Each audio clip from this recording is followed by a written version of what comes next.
बड़े ही विनम्र, बड़े ही सुशील, सुयोग्य पिता के सुयोग्य बेटे आदरणीय बाबू शुक्ला, जिन्होंने हमें आह्वान किया कि राघव जी आपको इस साल आना है। मैंने कहा 80 साल का हो गया, अब हमें छोड़ो। बोले हम अभी नहीं छोड़ेंगे। एक बात बताऊं, ध्यान देना, सियासत का नशा संतों के जादू तोड़ देती है, हवा उड़ते हुए पंछी के बाजू मोड़ देती है, शिखर तक शून्य से पहुंचाने वाले आडवाणी को और बुढ़ापा देख करके भाजपा भी छोड़ देती है। आडवाणी तमाशा देखते रह गए, बूढ़ों को कौन पूछता है, रहमन बूढ़े बैल को कौन बांध बुस दे। लेकिन सब सिद्धांतों को नकारते हुए शुक्ला जी ने कहा कि आपको आना है। मैंने कहा फिर मैं आ जाऊंगा। ऐसे हमारे शुक्ला जी, उनके इष्ट मित्र, बंधु बांधव, परिवारीजन, क्षेत्रवासी और अनुभूत एवं अव्यक्त धनी संचालक का गुरुत्वदायित्व निर्वाह करने वाले हमारे सज्जन जी वाजपेयी, जो कवि हृदय हैं, लिखते भी हैं और बड़े ही विनम्र हैं। दास राघव का सत्य हृदय से कोटि सा नमन, वंदन और अभिनंदन। सिया राममय सब जग जानी, करो प्रणाम जो जो पानी, सभी को सादर प्रणाम, सभी सादर जय श्री राम। आइए कथा के धरातल पर उतरूंगा, उसके भी पहले कुछ पंक्तियां तो कह दूं, नहीं बात नहीं बनेगी। भाई अभी आपने अभी बिहार का गीत सुना, बाप रे बाप। तो ये तो शैली है लोगों की। मैं एक बात बताऊं आपको, हमें भी गीत आते हैं। बेटी आशा दुबे ने भी गीत गाया, तो हमारे पास ना स्वर है ना संयम है, लेकिन फिर भी मैं अपनी धुन का पक्का, मैं भी कुछ पंक्तियां कहता हूं। मैं भी गीत सुना सकता हूं शबनम के अभिनंदन के, सब आते मुझे। मैं भी गीत सुना सकता हूं शबनम के अभिनंदन के, मैं भी ताज पहन सकता हूं नंदन बन के चंदन के, लेकिन जब तक पगडंडी से संसद का कोलाहल है, मचा हुआ है कोलाहल, संसद भवन का कल उद्घाटन है और राजनीति शुरू हो गई है। कितनी पार्टियां कह रही हम जाएंगे नहीं, तुम नहीं जाओगे तो भी उद्घाटन तो होगा। और अगर तुम में हिम्मत है तो कोई भी सब नेता मिलकर कह दे कि 21 पार्टियों का, इतने लोगों का प्रधानमंत्री ये व्यक्ति होगा, तो तुम में हिम्मत नहीं है, न तुम में संगठन है, केवल उपद्रव करना सीखे हो। संसद नहीं चलने दी है, अब संसद में प्रवेश उद्घाटन नहीं होने दे रहे हैं। ये प्रवृत्तियां दुष्प्रवृत्तियां हैं, ध्यान देना। मैं भी गीत सुना सकता हूं शबनम के अभिनंदन के, मैं भी ताज पहन सकता हूं नंदन बन के चंदन के, लेकिन जब तक पगडंडी से संसद तक कोलाहल है, तब तक केवल गीत पढ़ूंगा जनजन मन के क्रंदन के। जब पंछी के पंखों पर हो पहरे बम की गोली के, जब पंछी के पंखों पर हो पहरे बम की गोली के, जब पिंजड़े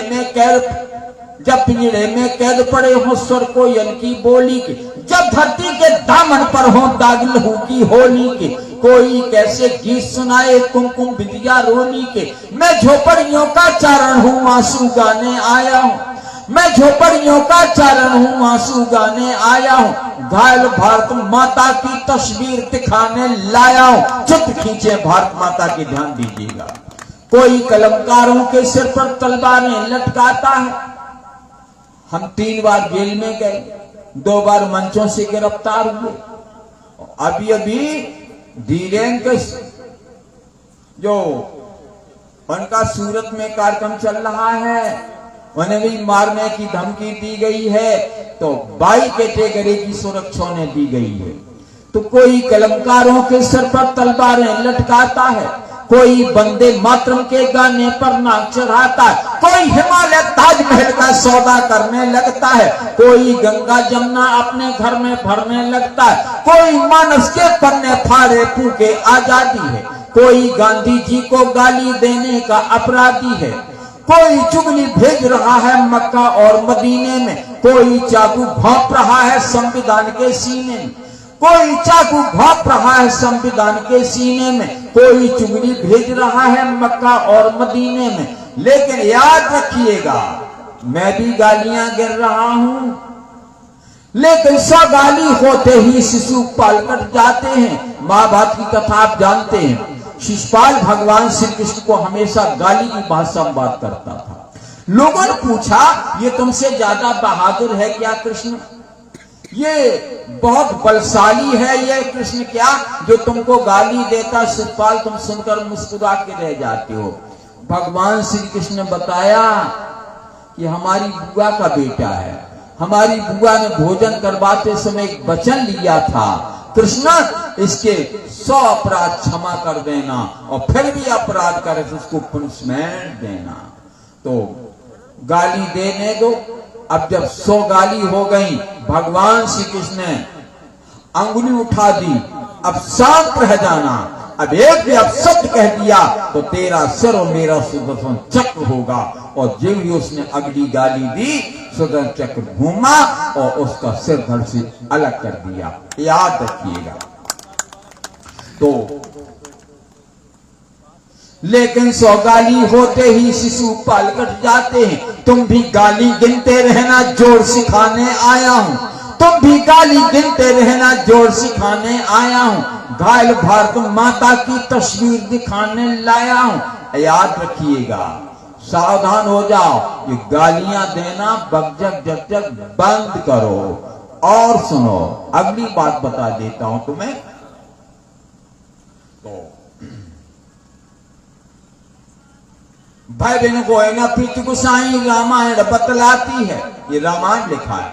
भाई बहनों को है ना, प्रीति गोसाई रामायण बतलाती है, रामधनुष के बल पर ही सीता लंका से आती है। जब सिंहों की राजसभा में गीदड़ गाने लगते हैं, हमारे देश का दुर्भाग्य ही है, सभा सिंहों के गीत गीदड़ गा रहा है।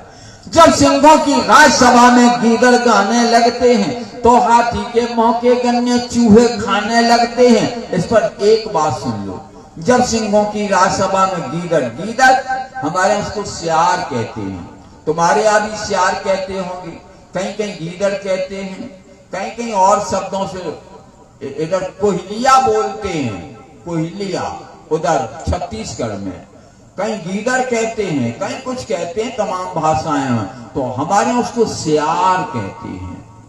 तो एक बार सियार रो रहे थे जंगल में। अकबर ने पूछा, बीरबल सियार क्यों रो रहे हैं? अकबर, सियार रो रहे, ठंड लग रही हुजूर। तो अकबर तो बादशाह ने कहा, जंगल में 20,000 कंबल रखवा दो। 20,000 कंबल जंगल में रखवा दिए गए। अगले दिन सियार फिर रो रहे थे। अकबर ने पूछा, बीरबल अब सियार क्यों रो रहे हैं? 20,000 कंबल रखवा दिए, सर्दी नहीं मिटी क्या? बीरबल ने मुस्कुरा के कहा, हुजूर सियार को एक भी कंबल नहीं मिला। बोल, कंबल कहां गए? कंबल सब होशियार ले गए। सियार को एक भी कंबल नहीं। कंबल, हमारे देश में होशियारों की कमी नहीं है। जिनके पास कार है उनके पास लाल राशन कार्ड है। इससे ज्यादा भ्रष्टाचार क्या हो सकता है? आइएगा। तो भाई बहनों को है ना, प्रीति गोसाई रामायण बतलाती है, रामधनुष के बल पर ही सीता लंका से आती। जब सिंहों की राजसभा में गीदड़ गाने लगते हैं, तो हाथी के मौके गन्ने चूहे खाने लगते। पहले घर के गद्दारों का मिटना बहुत जरूरी है, जो देश के खिलाफ बोल रहे हैं, राष्ट्र की जिनको परवाह नहीं है, पहले हमें इनसे निपटना होगा।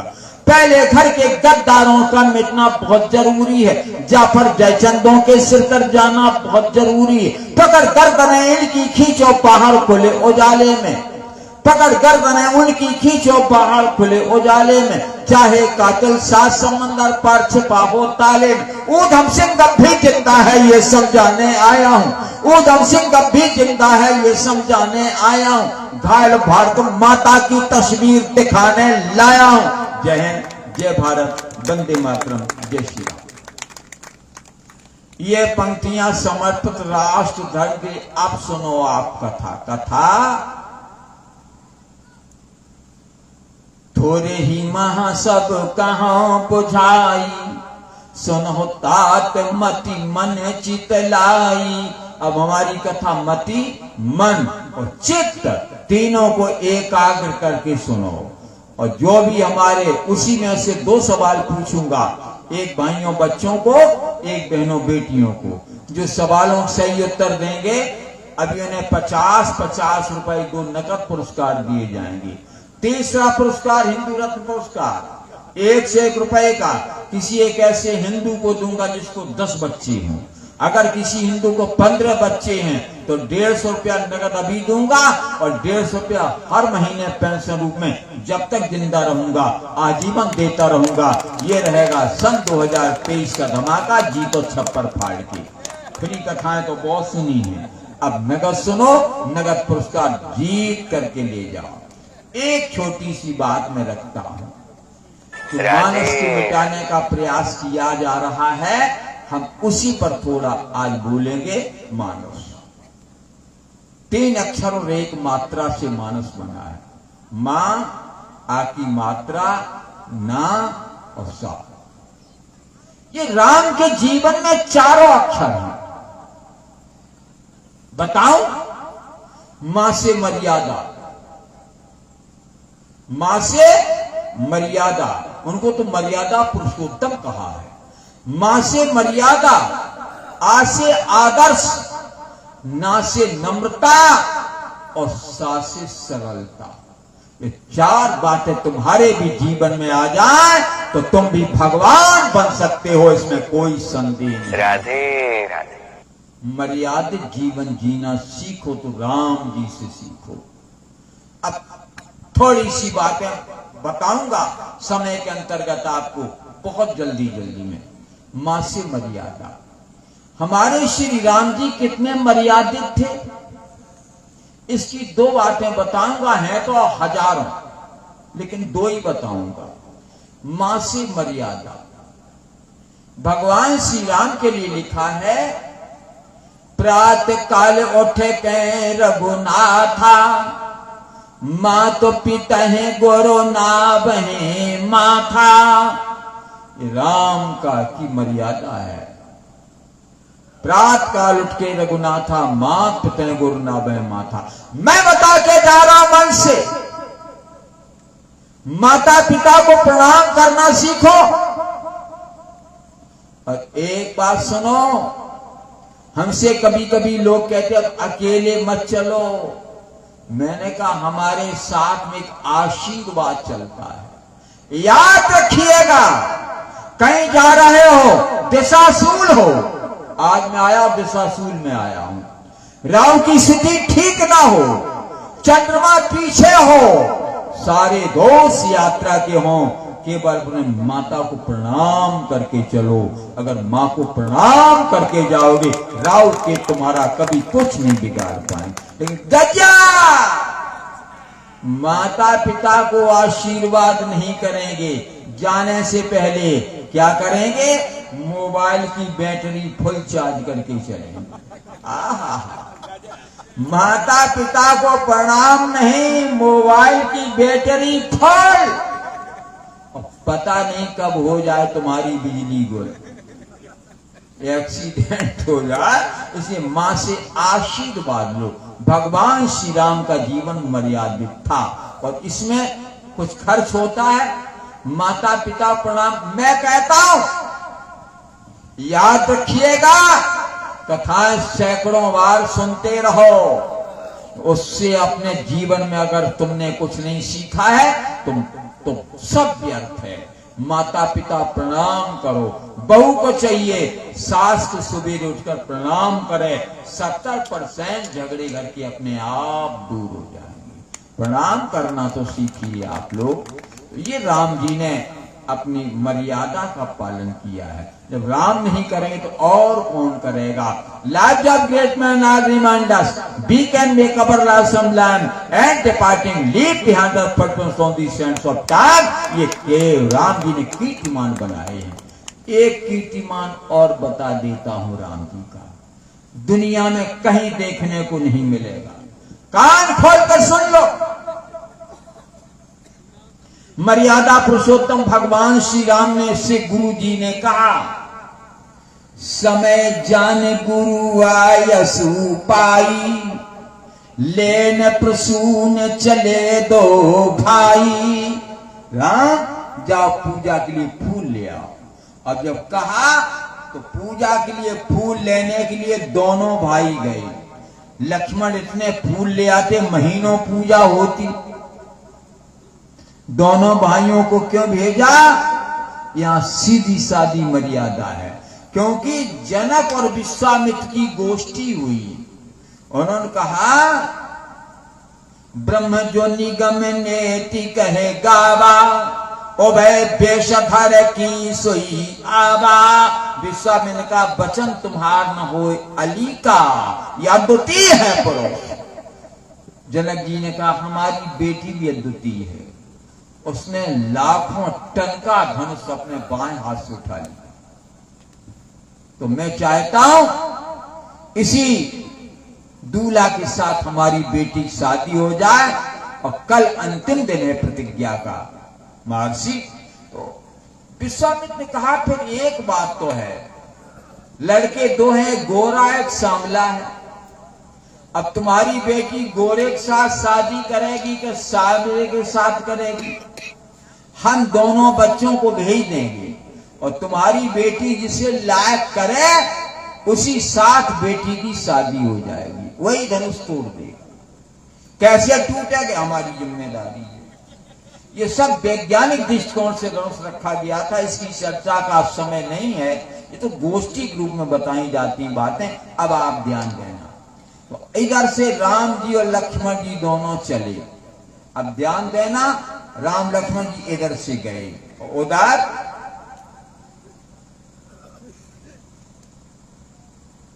सीता जी आई। गिरजा पूजन जननी पठाई, ते अब सर सीता तहां आई। गिरजा पूजन जननी पठाई। अब इसमें आप मर्यादा देखें, अगर राम मर्यादा पुरुषोत्तम है तो सीता जी भी मर्यादित हैं। अब ध्यान देना, इधर से राम जी गए, उधर सीता गई, और सीता जी के साथ में सहेलियां भेजी गई। सहेलियां आई साथ में, और सीता जी कब आई मंदिर में? गिरजा पूजन जननी पठाई। अम्मा ने कहा, जाओ तुम पार्वती जी का पूजन कर आओ। तब आई। ये मर्यादाएं हैं। और आजकल की बेटियां बड़ी उच्छृंखल, वो क्या गाती हैं? मैं तुमसे मिलने आई मंदिर जाने के बहाने। कहां गई सभ्यता, कहां गया कल्चर, कहां गई मर्यादा? सीता जी साथ में सहेलियां आई, तो उन्होंने कर्म जन सी सखिन समेता गई मुद्दत